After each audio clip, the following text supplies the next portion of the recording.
Stitchery Decor. I know I get a lot of questions about my rugs, so today I'm going to show you the machine that I use to cut the strips for my rugs. It's called an AccuQuilt or an AccuQuilt Studio. My actual machine is called an AccuCut, which is funny enough. I think it's a school version of the machine.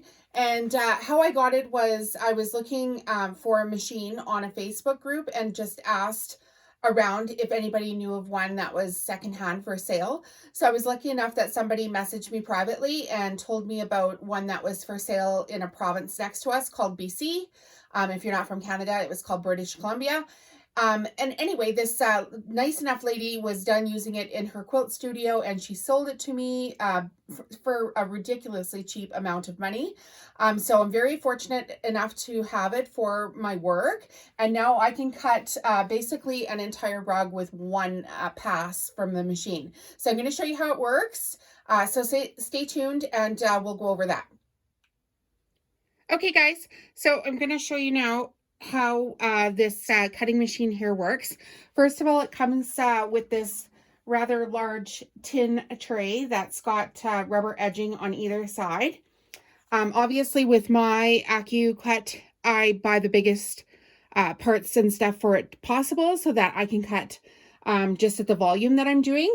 So for mine, I need this extra large tray. And then I have this 2.5-inch die cut.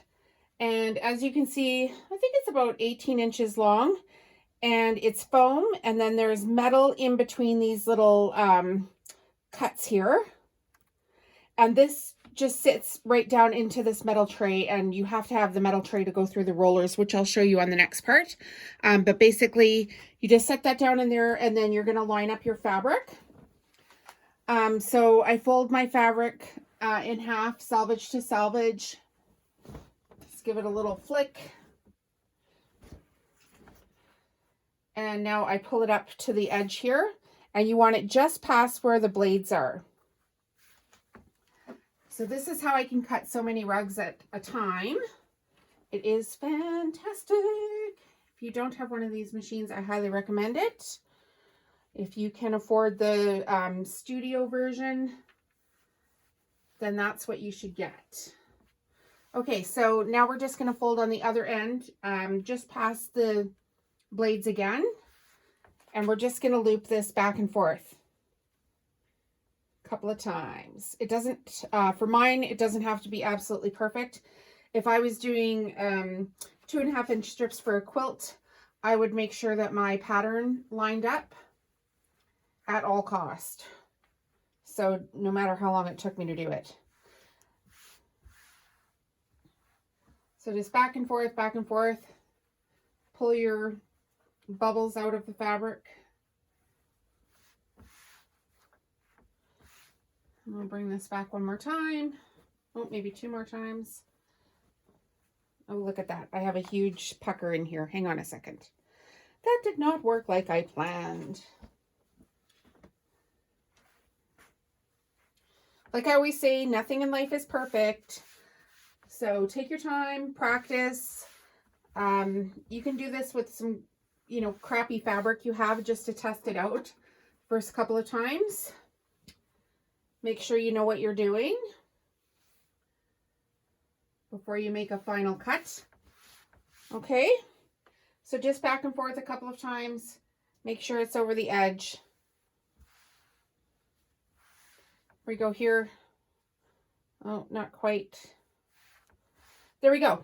Okay, so I'll take it over to the cutting machine, which I'll show you next, and we can do the cut.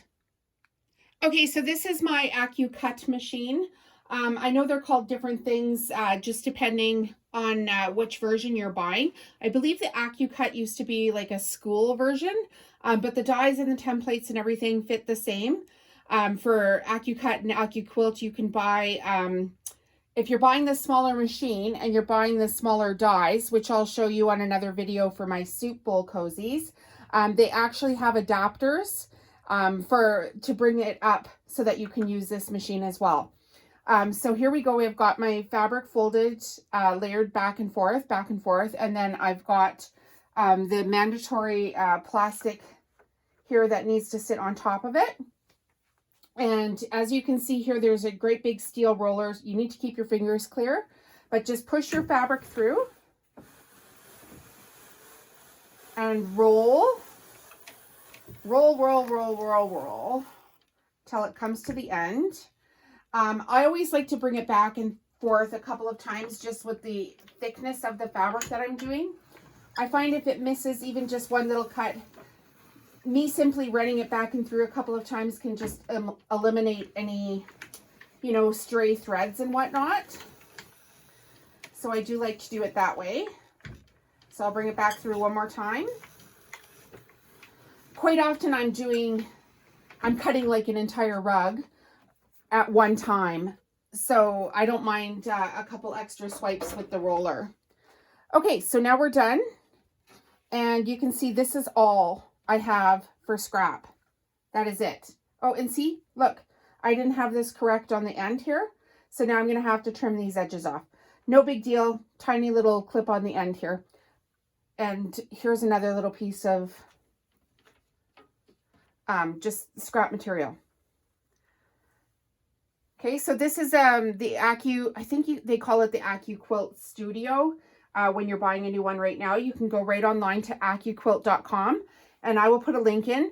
I'm not an affiliate for them. I don't get anything for doing this. I just want to share how I'm cutting my fabric for you.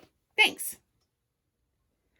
So I just wanted to give you like an expanded view of how I actually work in my space here today.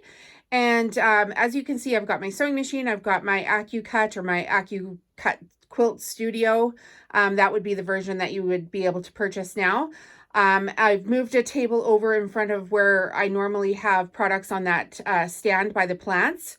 And that's where I'm lining up my fabric onto the actual template or onto the die. And as you can see, it's a little bit empty in here for product right now, but that's because it's Farmers Market Day. So I'll be out at farmers markets later today. If you ever want to follow me to a farmers market, go over to my website, www.homestitcherydecor.com, and I will have a link there with all of the dates.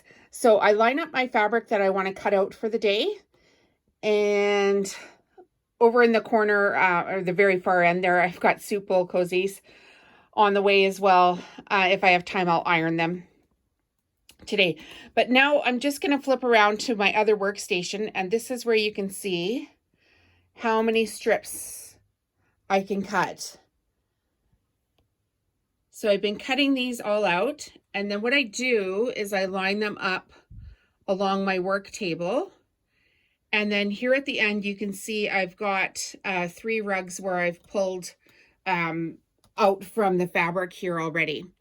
So I'm just going to pan out so you can see a little bit better my workflow. Move this up a bit. So there's my big cupboard space. So what I do is I just go along the edges here and I mix and match. I pull one from here, one from here, one from here, one from here. And then the next rug, I pull one from here and then one from here and then one from here, so that all of my rugs are just a wee bit different. And then I line them up over on the side. And then one day when I'm able to sit down, I sew and sew and sew rugs. Now, normally I have my Cricut machine running, but today I'm going to shoot some videos, so I don't have my Cricut machine running. Normally I save a little space for that on the end of my cupboard and cut out my mandalas, which are right there. And if you want to see a video on those, I'll put a link in the description. So again, it's an AcuQuilt machine. You can buy small home versions of them. I'll put a link in the description for the company. And that's basically how I do it, guys. So thanks a lot for being here. If you're getting value out of the videos, please remember to hit subscribe, hit the bell button, and leave a comment so that I know you're following along. Have a great day.